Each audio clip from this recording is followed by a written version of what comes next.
Welcome back to this July 4th edition of Washington Watch. So good that you've joined us. I hope you're having a great 4th of July celebration as we celebrate the 246th birthday of America. You know, the Supreme Court decision overturning Roe v. Wade, which allowed pregnant mothers to abort their babies all the way through the 9 months of pregnancy, was the result of 50 years of tireless, faithful efforts on the part of so many people. I mean, it's been a tragedy what the court imposed on the nation. In fact, put America in league with, we were one of 7 nations that allowed abortion all the way through pregnancy.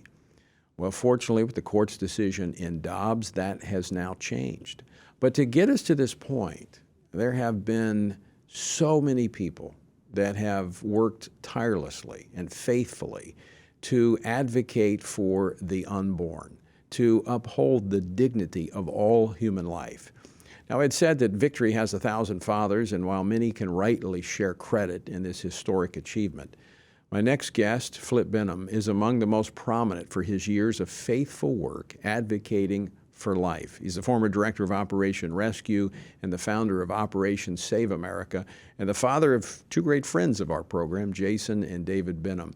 And on a personal note, it was 30 years ago, almost to this very day, that he was a part of organizing an event in my home city of Baton Rouge, Summer of Purpose, that the Lord used to alter the very course of my life. Joining me now is Flip Benham. Flip, welcome to the program. It's good to be with you, Tony. Thank you so much. It's great to be here in the 246th anniversary of our nation's birth. We're thankful for that. Well, you know, it has special meaning this year. Because I think, our freedoms are certainly, as I mentioned at the top of the program, intertwined with our alignment with God and His Word. And while we still have a lot of problems to deal with in this nation, what the court did on Friday, a week ago, when what I can only describe as repented of abortion, because they changed their mind, which is the Greek word for repentance is metanoia, which means to change their mind. It gives me hope that we can get this nation back on the right track and pass freedom and liberty to the next generation. Well, I don't think there's any question about that. Abraham Lincoln did the same thing when he signed the Emancipation Proclamation. It was an imperfect document, to be sure, but it was nevertheless, it restored personhood to our Black brothers and sisters lost in slavery. And as that happened, everything began to turn around. There began to be victories for the North over the South. And Abraham Lincoln came to the realization that the Civil War was just a judgment on both North and South about the sin of slavery. And now we see this amazing overturn of Roe versus Wade with the Dobbs decision. And we see that God's hand is at work orchestrating this. So I'm going to just use the words of Winston Churchill. This is not the end, nor is it the beginning of the end, but it is the end of the beginning, because now God's hand is free to bring this back into the states, into the structure of the state, so that we can, as a Church of Jesus Christ, just get closer to the solution of this issue. And we, the Church of Jesus Christ, are that answer, and our hands are now unshackled, and we have an opportunity to bring freedom and personhood to these little baby boys and girls that have been slaughtered these past 39 years. Tony, it's 1/3 of the generation, 49 years old and younger, is gone today as a result of abortion. And we are repenting of that. And it was done through the Supreme Court of the United States of America this past Friday on June 24th. So, Flip, I want to step back. I got several questions, and you're going to be with me for a couple segments here, so I'm going to try to get to all of them. But I want to step back. Not everyone knows your story. I mean, you were running a bar when the Lord called you into the kingdom, why did you get into the pro-life? I mean, why did this become your passion? Well, because number one, I was going to abort those two boys that you know and are friends of yours. I wanted my wife Faye to abort them because I was just surrounded north, south, east, and west by myself.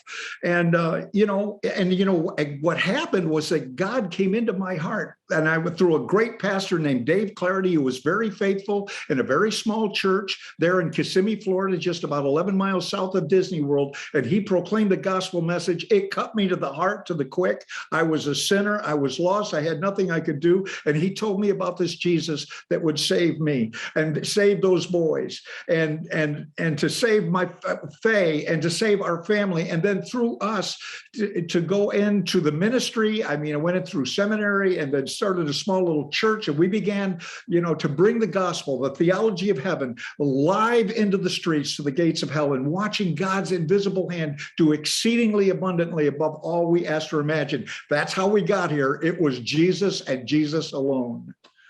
And it's not just about the babies. I mean, your ministry has spoken to this. It's about the mothers too. I mean, Norma McCorvey, who was the Roe in Roe v. Wade, you had the opportunity to baptize her as she accepted Jesus Christ as her Lord and Savior.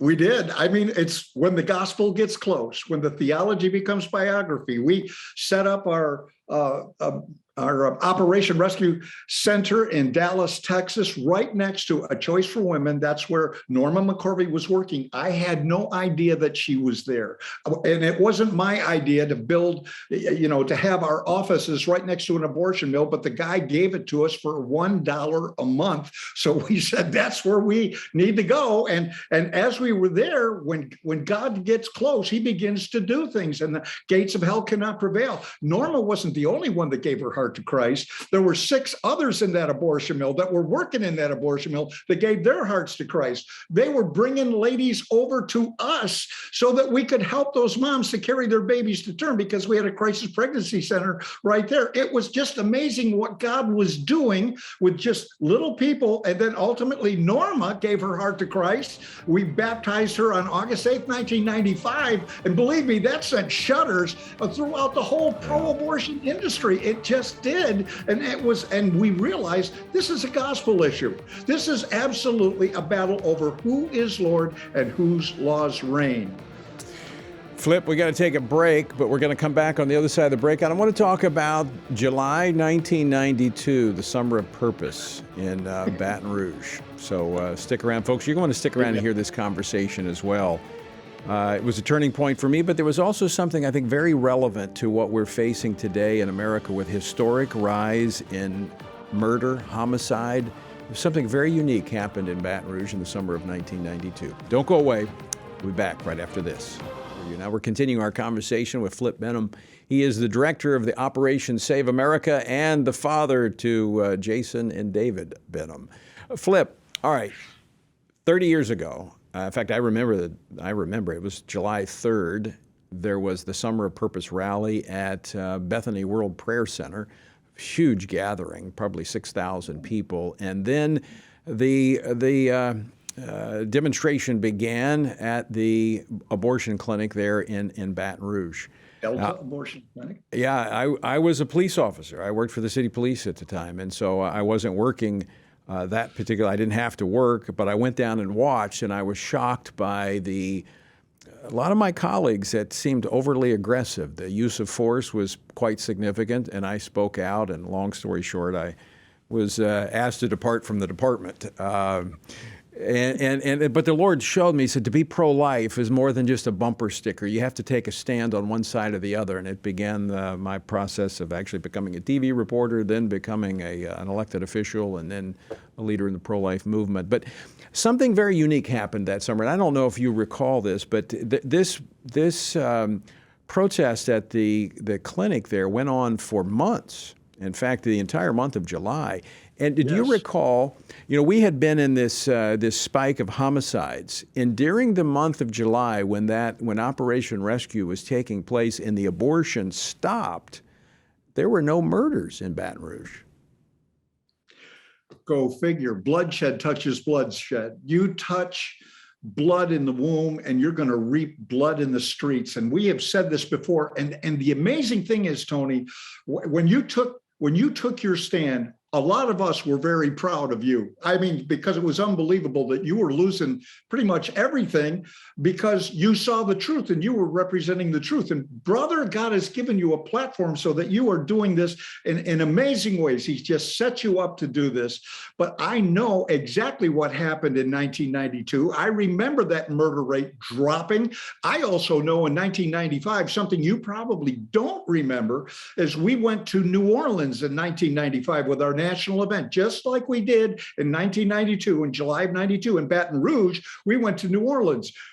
Mayor Mark Morial was mayor there, and Pastor Bill Shanks and Pastor Rod Aguilar headed up our movement, and we went to New Orleans, and Pastor Bill Shanks stood on a platform that Pastor Mark Morial had set up for a press conference, but he was afraid to come down to the press conference because all of the Operation Rescue people were around. So Pastor Bill, with all of the cameras there, went up and did the press conference. He did the mayor's press conference. This is to Pastor Bill Shanks. And he said, I will tell you this, if you will close down the abortion mills in this city, the murder rate will drop. There won't be murders. And do you know what happened? For 8 days that we were out in New Orleans in 1995, in Holy Week, all of the mills closed down. They were told, go take a vacation. This is your time because these crazy people are coming into town. And all of a sudden they closed down. There wasn't one murder in the streets. This isn't just unusual. This is exactly what God does. I remember I had the newspaper clippings. Brother Bill Shanks, Brother Rod, friends of mine. So here's my question for you, Flip. I think we're going to see a manifestation of that type of power of God on these states that choose life now in the wake of Roe v. Wade. I think we're going to begin to see a clear distinction between those states that embrace abortion and those that embrace life. You are right on. That is the litmus test, and God is going to show up and show off. For the states that choose to honor life and honor the God of this Bible and say that every little baby boy and girl is precious in the sight of God, in the womb and outside of the womb.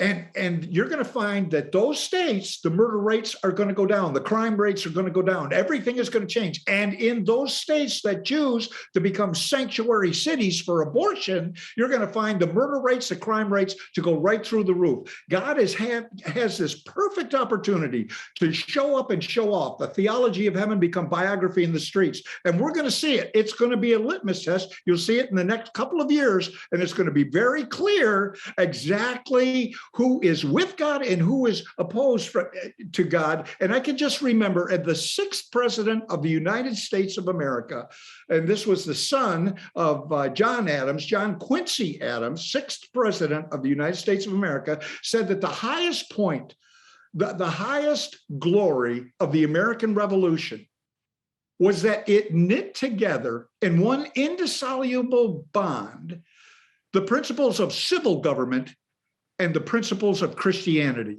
And Tony, you've hit it right on the head. Flip, I want to, on behalf of so many people, the pro-life movement, I want to thank you for your steadfastness, your heart of compassion, not just for the babies, but for the moms, and your commitment to the gospel of Jesus Christ. Thank you, and thanks for joining us today. Thank you for the same thing, brother.